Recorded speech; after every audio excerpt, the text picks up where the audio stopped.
আসসালামু আলাইকুম। কেমন আছেন সবাই? আশা করছি সবাই অনেক ভালো আছেন। আমরাও আলহামদুলিল্লাহ ভালো আছি। তো এখানে আমি চাইনিজ রান্না করার জন্য সব কিছু গুছিয়ে নিয়েছি। আর এটা হলো শুক্রবার দুপুরের রান্নাবান্না। শুক্রবার দুপুরে সবাই চাইনিজ খেতে চাইছিল। তার জন্য আমার আব্বু সব কিছু কিনে আনছে। আর আমি রান্না করতেছি। আমার হাতের এই চাইনিজ রান্নাটা সবাই খুব পছন্দ করে। আমি হাতের কাছে যা কিছু পাই সেগুলো দিয়েই মোটামুটি রান্না করার চেষ্টা করি। খুব বেশি ঝামেলা করি না। একদম সহজ উপায়ে চাইনিজটা রান্না করি আর খেতেও মাশাআল্লাহ ভালো হয়, সবাই খুব পছন্দ করে। তো প্রথমে ভেজিটেবলটা রান্না করে নিব। ভেজিটেবল রান্না করার জন্য আমি তেলের মধ্যে পেঁয়াজ দিয়ে হালকা একটু ভেজে নিয়েছি। তারপর মুরগির বুকের মাংস কুচি করে কেটে রেখেছিলাম, সেটা দিয়ে একটু ভেজে আদা রসুন বাটা দিয়ে দিয়েছি আর গোলমরিচের গুঁড়া দিয়ে দিয়েছি। এখন এটার মধ্যে আমি একটু মরিচের গুঁড়া আর ধনিয়া গুঁড়া দিয়ে তারপর সবজিটা দিয়ে দিয়েছি।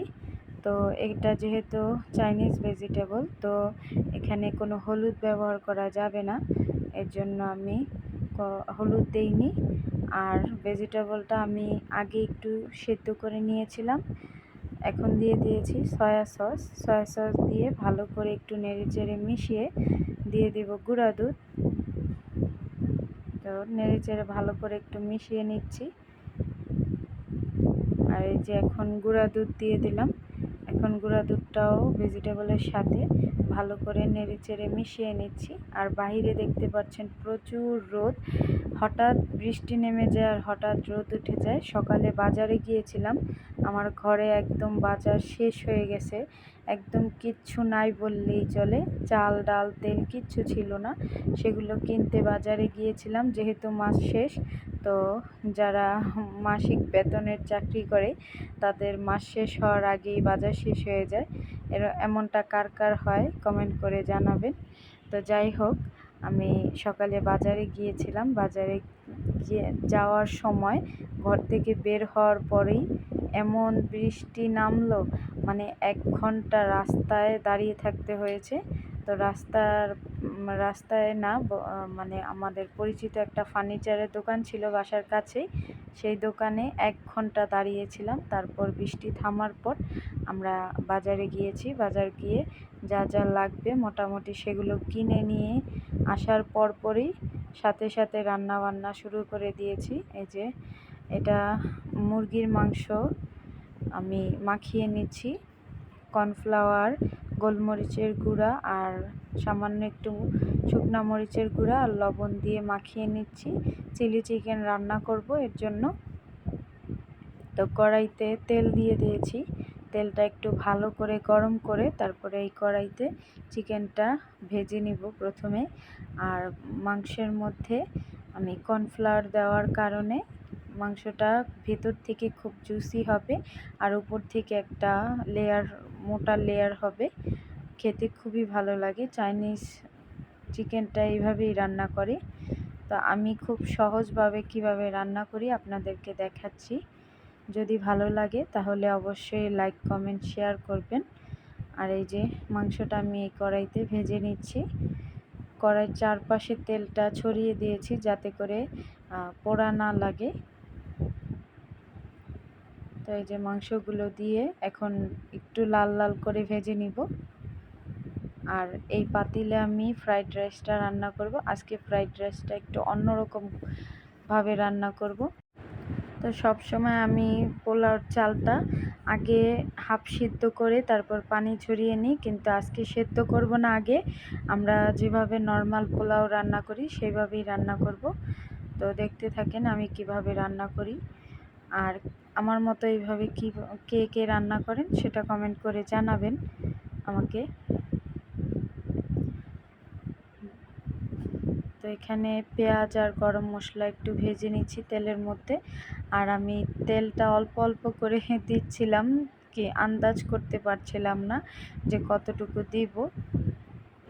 তো পেঁয়াজটা একটু ব্রাউন কালার হয়ে যাওয়ার পরে আমি এখানে মুরগির বুকের মাংস দিয়ে দিয়েছি। মুরগির বুকের মাংসটা একটু কুচি কুচি করে কেটে নিয়েছি আর সামান্য একটু আদা রসুন বাটা দিয়েছি। এখন মাংসটা একটু ভেজে তারপরে আমি এখানে সবজি দিয়ে দিব। আর এই যে মুরগির মাংসটা প্রায় লাল লাল হয়ে গেছে, এখন আমি উঠিয়ে নিব। আর এখানে একটু গোলমরিচের গুঁড়া দিয়ে দিলাম। আর এখন যেহেতু সবজির সিজন না, সব সবজি পাওয়া যায় না, তো আমি হাতের কাছে গাজর আর বরবটি পেয়েছি। আমি অন্য কিছু হাতের কাছে পাইনি, তো হাতের কাছে যা পেয়েছি তা দিয়ে রান্না করছি। আর আমার ফ্রিজে কোনো ফ্রোজেন করা সবজিও নাই, ক্যাপসিকামও হাতের কাছে পাইনি, যেহেতু বাজারে একটু দেরি করে গিয়েছিলাম তাই ক্যাপসিকামও পাইনি। আর এগুলো দিয়েই আজকে কাজ চালিয়ে নিচ্ছি। যাই হোক, খেতে খুব একটা খারাপ হয়নি, ভালোই হয়েছে। তো সবজির মধ্যে আমি স্বাদ মতো একটু লবণ দিয়ে দিয়েছি। আর ওই চুলায় মাংসগুলো উঠিয়ে বাকি মাংসগুলো ভেজে নিচ্ছি। এখানে সবজিগুলো হালকা একটু ভেজে তারপর উঠিয়ে নিব একটা বাটিতে। আর এখানে চিকেন রান্না করার জন্য আমি কিউব করে পেঁয়াজ কেটে নিয়েছি আর পেঁয়াজের কলিগুলো খুলে খুলে নিয়েছি। তো আপনারা যারা চাইনিজ রান্না করতে পারেন আমার থেকে ভালো, তারা বুঝবেন আমি কি বলতে চাচ্ছি। যাই হোক, পেঁয়াজগুলো হালকা একটু ভেজে তারপরে আমি গোলমরিচের গুঁড়া দিয়ে দিলাম। আর দিব বেশি করে একটু মরিচের গুঁড়া, আমাদের কাছে একটু ঝাল ঝাল হলে ভাল লাগে, তো মিষ্টি মিষ্টি হলে খেতে চায় না। মিষ্টিও থাকবে, চাইনিজ যেহেতু হালকা একটু মিষ্টি মিষ্টি হয়, তো মিষ্টি মিষ্টিও থাকবে আবার একটু ঝাল ঝালও থাকবে। তো এখানে মুরগির মাংস মাখানো যে মশলাগুলো ছিল সেগুলো দিয়ে দিয়েছি, আর একটু ধনিয়া গুঁড়া দিয়েছি। আর এখন দিয়ে দিব বেশি করে টমেটো সস, চিলি সসটা ছিল না তাই টমেটো সস দিয়ে দিচ্ছি। বললাম না যে খুবই সহজভাবে অল্প কিছু দিয়ে আমি রান্না করি কিভাবে, সেটা আপনাদেরকে দেখাচ্ছি। তো সয়া সস দিয়ে দিয়েছি। এখন মশলাটাকে একটু ভালো করে কষিয়ে তারপরে মাংসটা দিয়ে দিব। যে ভেজে রাখা মাংসটা আমি উঠিয়ে রাখছি সেটা দিয়ে দিব। মাংসটা একটু ভালো করে কষিয়ে নেব এই ঝোলের সাথে। এই যে মাংসটা দিয়ে দিলাম, এখন ভালো করে একটু কষিয়ে নেব যাতে ঝোলটা একদম মাখো মাখো হয়ে যায়। আর মাংস মাখানো যে এই মশলাটা দিয়ে দিয়েছি, সেখানে যেহেতু কর্নফ্লাওয়ার ছিল তাই আলাদা করে কোনো কর্নফ্লাওয়ার দিইনি আমি।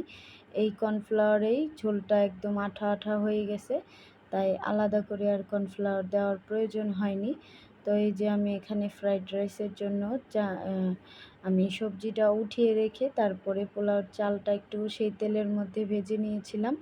এখন পোলাওর চালটা প্রায় আধা সেদ্ধ হয়ে গেছে, আমি এখন ভেজিটেবলটা দিয়ে দিব। দিয়ে ভালো করে নেড়ে চেড়ে মিশিয়ে তারপর দমে রেখে দিব। আর একদম ভালো করে মেশাতে হবে যাতে করে সবজিতে যে মশলাগুলো ছিল সেগুলো সবগুলো পোলাওর সাথে মিশে যায়। আর এখন এখানে একটু সয়া সস দিয়ে দিব। এই যে একটু সয়া সস দিয়ে দিয়েছি, এখন আর একটু ভালো করে মিশিয়ে তারপর আমি দমে রেখে দেব। তো এভাবে রান্না করলে দেখি খুবই সহজ হয়, আলাদা করে চাল সেদ্ধ করে ঝরিয়ে খুব ঝামেলা মনে হয়। এভাবে রান্না করলাম আজকে, খেতে খুব একটা খারাপ হয়নি। তো যাই হোক, দেখতে থাকেন আমার রান্না বান্না। আর আজকের ভিডিওটা খুবই বড় হয়ে গেছে, আমি ইচ্ছে করে আজকের ভিডিওটা অনেক বড় করে রেখেছি। অনেক দিন হয়ে গেছে কোনো বড় ভিডিও দেই না, তার জন্য ভাবলাম যে আজকের ভিডিওটা খুব একটা ছোট করব না, একটু লং ভিডিও করি। আর আপনাদের কাছে কেমন লাগছে আমার ভিডিওটা প্লিজ কমেন্ট করে জানাবেন আমাকে। এই যে মাংসটা রান্না করা হয়ে গেছে, এখন আমি বাটিতে বেড়ে নিব। তো নামানোর আগে কিছু কাঁচামরিচ দিয়ে দিয়েছি, এটাতে কোনো ঝাল ছড়াবে না, শুধু সুন্দর একটা ফ্লেভার আসবে এর জন্য দেওয়া। এখন এই মাংসটা বাটিতে সার্ভ করে নিব। আর পোলাওটা তো দমে দিয়ে দিয়েছি। এই তো মাংসটা এখন বাটিতে বেড়ে নিব। দেখেন উপরে তেল ভেসে উঠছে, খুব বেশি ঝোল রাখিনি, যেহেতু চাইনিজ, তাই চাইনিজ খাবারে তো খুব বেশি ঝোল হয় না। আর এখানে আমার পোলাও রান্না করাটাও শেষ। আর মাংসটা একটু তেলটা বেশি হয়ে গেছে, তেলটা একটু কম দিতে হতো। আর এই যে আমার ভেজিটেবল। আর দেখেন বেসিনে কত থালা বাসন জমছে। এই থালা বাসনগুলো এখন আমার আম্মু পরিষ্কার করে নিবে। আমি যেহেতু অনেকগুলো কাজ করছি, বাজার করে আসছি, তারপর সোজাসুজি রান্নাঘরে এসে সব কিছু কাটাকুটি করে নিজে আবার রান্না করছি। তো অনেক মানে শরীরটা খারাপ লাগতেছে। তো আমি গোসল করে খাওয়া দাওয়া করে তারপর একটু রেস্ট নিয়ে এখন দুই বোন মিলে চলে আসছি একটু মুরগির বাচ্চা কিনতে। আমার ছোট বোন হলো কোয়েল পাখি কিনবে। ওর মেয়ে কোয়েল পাখির ডিম খেতে খুবই পছন্দ করে, এর জন্য ওর মেয়ের জন্য কোয়েল পাখি কিনতে আসছে। আর আমি হলো মুরগির বাচ্চা কিনবো। আমার ছেলে মেয়ে মুরগির বাচ্চা কেনার জন্য 2-3 দিন ধরেই কান্নাকাটি করতেছে। আর ওর মেয়েও খুব পছন্দ করে ছোট পাখি। তো ওর মেয়ের জন্য এই যে এখানে 2টা কোয়েল পাখির বাচ্চা কিনেছে। আর আমি 2টা মুরগি, মানে পাকিস্তানি মুরগি যেটা বলে, সেটার বাচ্চা কিনেছি 2টা। আর আমার বোনের মেয়ে তো খুবই খুশি, ছোট মানুষ ও, মানে দেখে খুবই খুশি হচ্ছিল। আর এই যে আমার মুরগির বাচ্চা। আর ওর কোয়েল পাখির বাচ্চাটা রেখেছে অন্য ফলের যে ক্রেট আছে ওইগুলোর মধ্যে। তো যাই হোক, দুপুরে তো চাইনিজ খেয়েছি। তো সারাদিন তো আর এইগুলো খাওয়া যায় না। মুস্কানের বাবা তো এইগুলো পছন্দই করে না। সে দুপুরে ভাত খেয়েছিল আর আমরা সেগুলো খেয়েছি। আর এখন আমি যে গরুর যে মাথার মাংস বা চাপার মাংস যেটাই বলেন, সেটা বুটের ডাল দিয়ে রান্না করছি রাতের জন্য। আর এই যে কোয়েল পাখি আনতে না আনতে একটা ডিম পারছে, মাশাল্লাহ। আর আমার বোন তো খুশিতে ওর হাজব্যান্ডকে আর ওর শাশুড়িকে ভিডিও কলে ফোন দিয়ে দেখাচ্ছিল। তো প্রচুর খুশি ছিল সবাই, সবাই খুশি হয়েছি যেহেতু আনার সাথে সাথেই ডিম পারছে। তো ওর মেয়ে তো খুবই পছন্দ করে কোয়েল পাখির ডিম, মাশাল্লাহ। আমার বাচ্চারা আবার কোয়েল পাখির ডিম খুব একটা পছন্দ করে না, খুব একটা বলতে একদমই পছন্দ করে না। তার জন্য আমি কোয়েল পাখি আনিনি। আর কোয়েল পাখি মানে পালাটাও খুব কষ্ট, খুব গন্ধ এই পাখিগুলাতে। আমার খুব একটা পছন্দ না, এর জন্য আমি আনি নাই। তো যাই হোক, আজকে আমার রান্না বান্না শেষ। এই যে আমার রান্না শেষ। আল্লাহ হাফিজ, সবাই ভালো থাকবেন।